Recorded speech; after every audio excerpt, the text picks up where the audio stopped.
was speaking about how Tesla's profits for the past quarter were down 71%, only to I think of like 450 million or something like that, right? Only 450 million. And I was breaking down the markets, but I was also speaking about how Vivek had got out at the right time. And it seems like he was able to foreshadow what the fallout was going to be with the Department of Government Efficiency, especially with his ambitions of running for Ohio governor. But Vivek has recently resurfaced on Fox News. And one of the things that he's speaking about is Harvard's feud with the Trump administration and that they're suing Trump.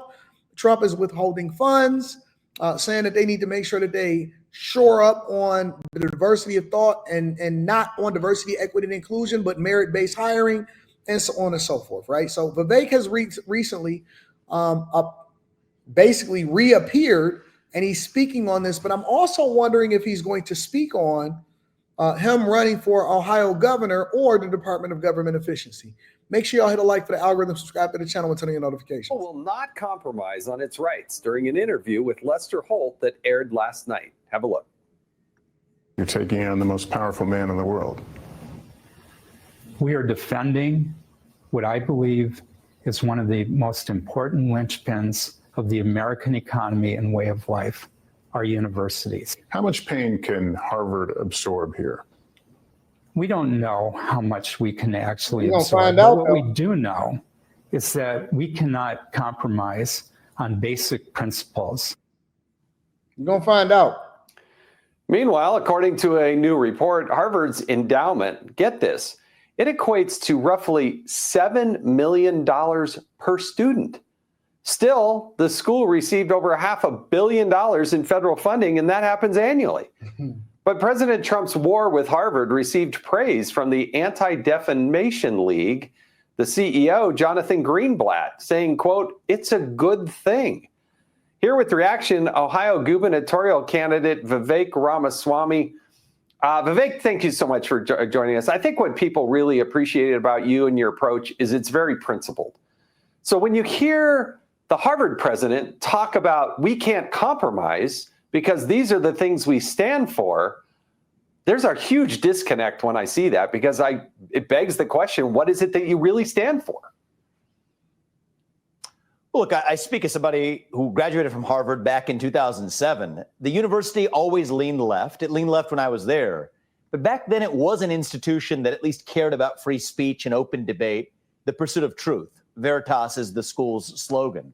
And so now I think their embrace of free speech is really selective based on which cause they're espousing. How many of y'all knew that Vivek actually graduated from Harvard in 2007?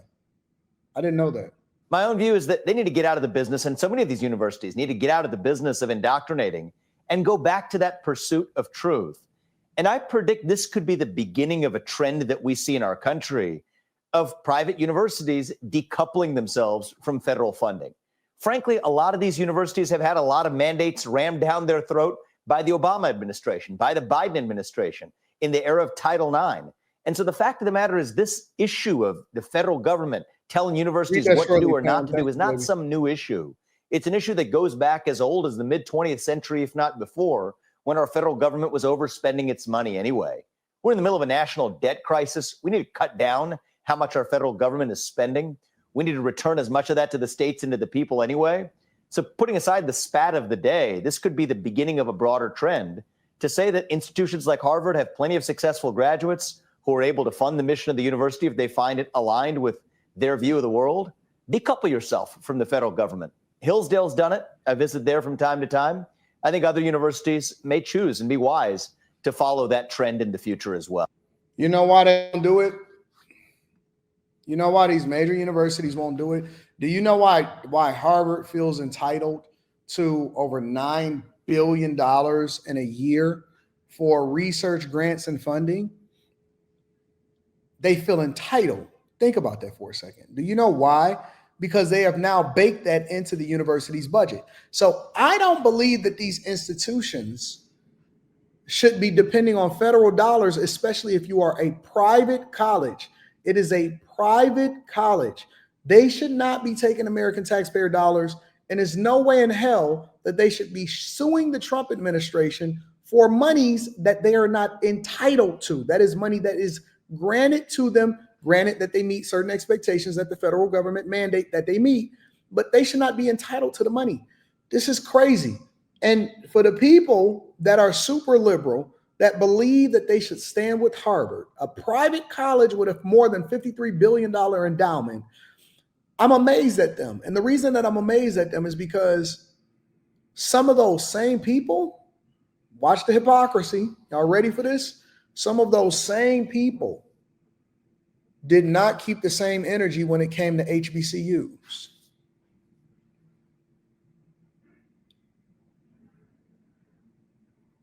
I'm not standing and advocating for an HBCU because I never went.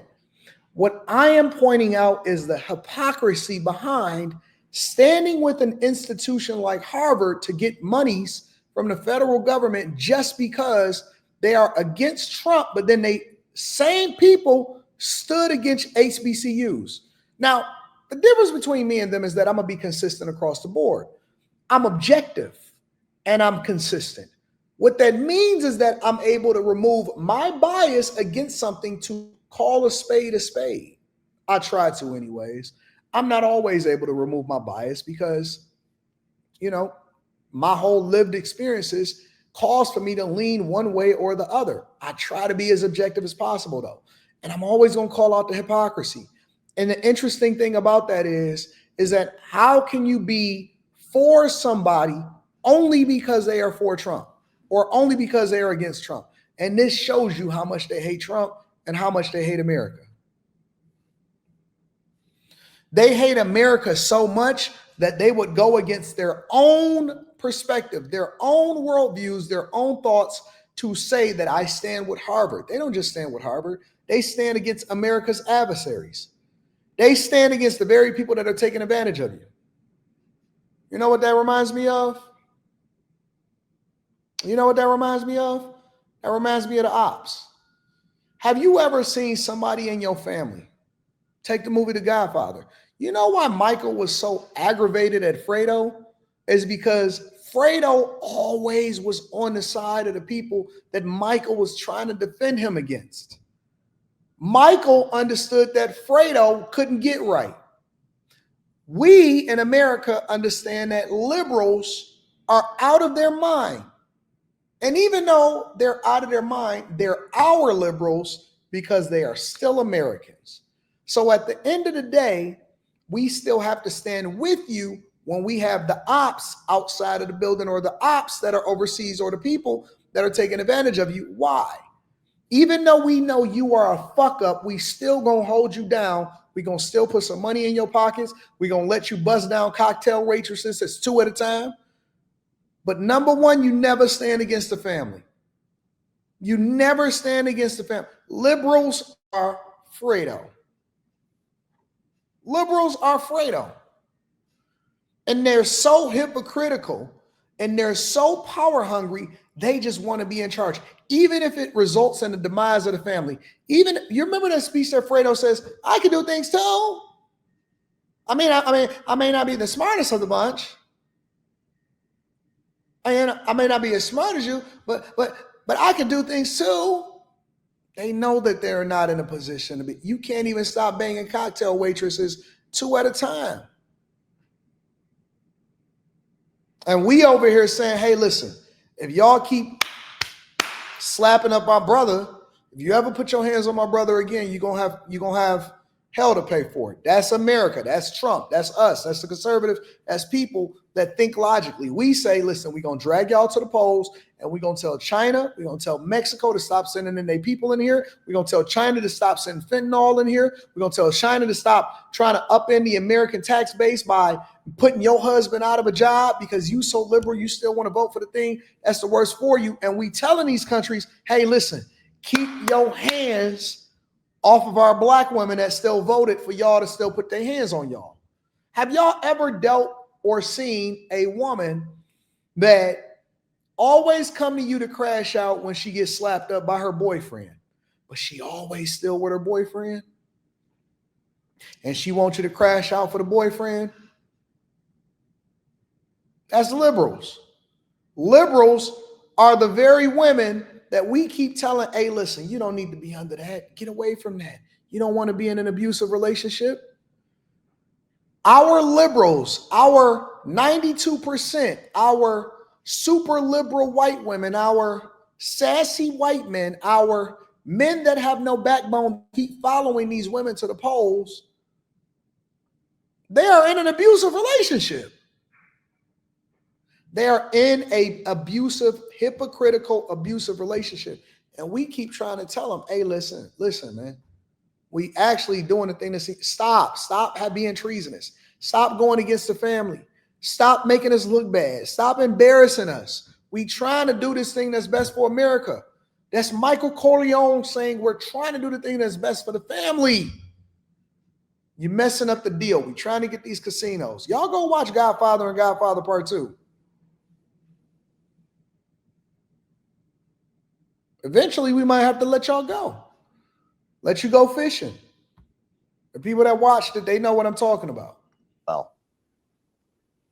Well, what is the proper role of government? You know, we see billions and billions. I think most people are shocked at how many billions of dollars are going to these universities. So what's the proper role of government when it's a public institution versus maybe a private institution? Where are those lines? Well, I believe the role of government needs to go back to its skeletal roots as our founding fathers envisioned it. Protect private property rights, provide for national defense and security, and on occasion, for the right kinds of projects, provide infrastructure that's the collective action failure for the private sector. That's it. The fact of the matter is our government is failing to do those three things over the last 4 years, certainly while Biden was in office, and really much of the post-Great Society federal government itself. And while it's failing to do the few things that it should do well, secure a border, actually provide for the national defense, actually protect private property rights, it instead finds all kinds of other things to do in the first place. So, Jason, this is a deeper conversation we got to have in our country about what is the proper role of the federal government. And we've created this entitlement state where really everybody, from the individuals, even to institutions, to corporations, to nonprofits, to universities, are suckling at the teat of the taxpayer. I think it's time to end that culture of dependence. Next year, we're celebrating the 250th anniversary of the Declaration of Independence. The real Declaration of Independence in the modern day is this. It is independence from the government rather than greater dependence on it. I think that these private colleges with these huge endowments like Harvard should not be dependent on the federal government. And I think we need to let them go their own way and having more of our resources from taxpayers not go towards them, but actually towards things that's really meaningful to us. Make sure you hit a like for the algorithm, subscribe to the channel, and turn on your notifications.